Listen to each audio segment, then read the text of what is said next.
Welcome to the Tank Museum, Bombington, England, and another in the Challenger series. Today, as I'm sure you recognise, I'm standing in front of the Russian KV-1 heavy tank. If you'd wondered what the KV stands for, it's Clemente Voroshilov, after the Russian commissar who was in charge of defence. In some ways, the KV-1 has been eclipsed by the legendary T-34, which came soon after. But the KV-1 was a formidable beast in its own right, and came as a big surprise to the Germans when they invaded Russia in 1941. Back then, the KV-1 could outfight any German tank on a one-to-one basis, and just as important, most German anti-tank guns couldn't stop it either. Let's take a closer look and find out why.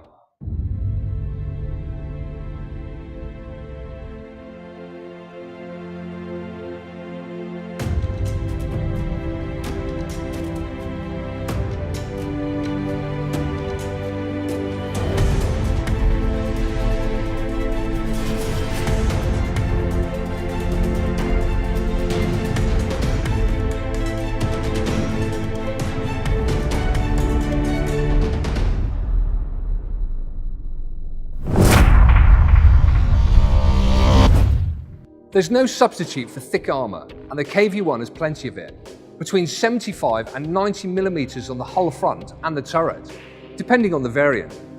This is actually a KV-1B with the thicker armour. At the time of the invasion, no German tank had a gun powerful enough to penetrate it. Even the Panzer Mark IV with its short-barreled 75mm gun could only penetrate 50mm of armour at 500 meters. On the other hand, the KV's 76.2mm gun could penetrate between 70 and 90mm of armour, easily punching through the 50mm frontal armour of the Mark IV, which was then the heaviest tank Germany had.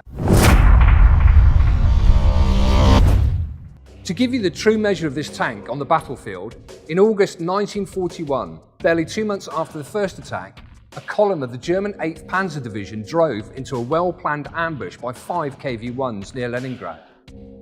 After 2 hours, a total of 43 German tanks had been knocked out by just those 5 KVs, and the advance was stopped dead. One KV-1 received 135 hits without a single one penetrating it, let alone disabling it.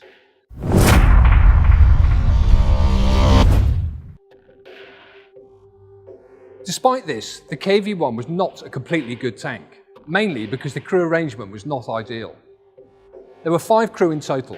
The driver sat front centre, and to his left sat the radio operator, who also fired the 7.62mm machine gun. No real problems there. But it was the construction of the turret that caused the main difficulties. In most tanks of the time, turrets had a turret basket or floor on which the crew stood. So, as the turret rotated, the crew were carried around with it. But the KV had no turret basket, so when the turret rotated, the commander, gunner, and assistant driver/mechanic had to shift themselves around with it, stepping on empty shell cases and discarded shell containers. Not only this, but the commander had simply too many things to do. Not only did he have to command the tank, directing it over the battlefield, looking for targets and threats, but he also had to load the main gun and fire the coaxial machine gun. As if this wasn't enough, the tank also lacked an all-round vision cupola. Speaking as a former tankie myself, it must have been hell.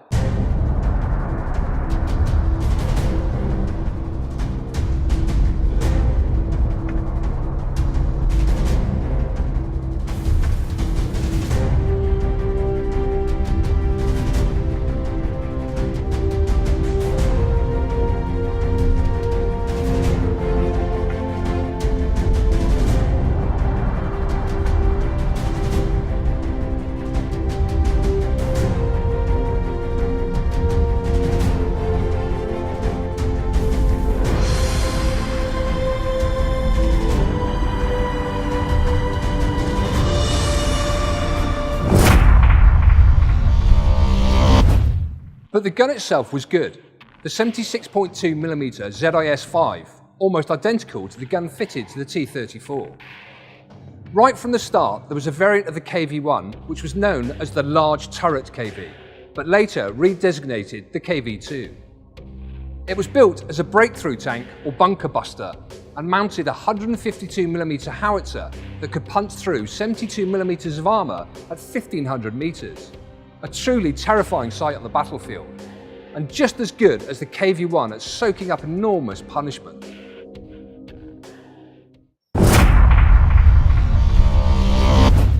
The KV's engine was excellent and went on to power the T-34 as well. It was a 38.8 litre V12 diesel, pumping out 550 brake horsepower and propelling the tank with a road speed of 34 km per hour and a cross-country speed of 16 km per hour. It also had a better range than the Panzer IV. The suspension was taken from an earlier tank, the twin-turreted SMK of 1939. It used torsion bar suspension, a system that the Germans would later employ on the Tiger and Panther.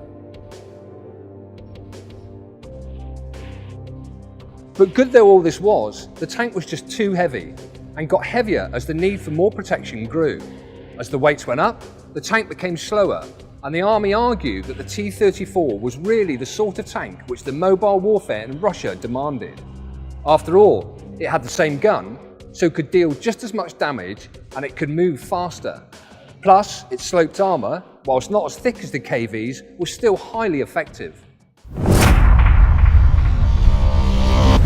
The first attempt to prolong the life of the KV came with the KV-1S in 1942, which improved mobility by lightening the tank by 5 tons. This was achieved by casting a smaller turret and reducing the hull side armour from 90mm to 75mm. The redesigned turret also made life easier for the commander, who no longer had to double as loader and now had an all-round vision cupola. Despite these improvements, by 1943 it was outclassed by the Tiger I and Panther. Its thinner armour was no match for their sheer firepower, and its own 76mm gun was hopelessly inadequate against the thick armour of these new German tanks. The final attempt to keep the KV going came with 2 major variants. The first of these was the KV-85, featuring a bigger turret, originally intended for the IS-1 heavy tank, mounting an 85mm gun. The second was the Su-152 self-propelled assault gun, with a 152mm howitzer mounted on the KV-1 chassis. But the KV days were now numbered.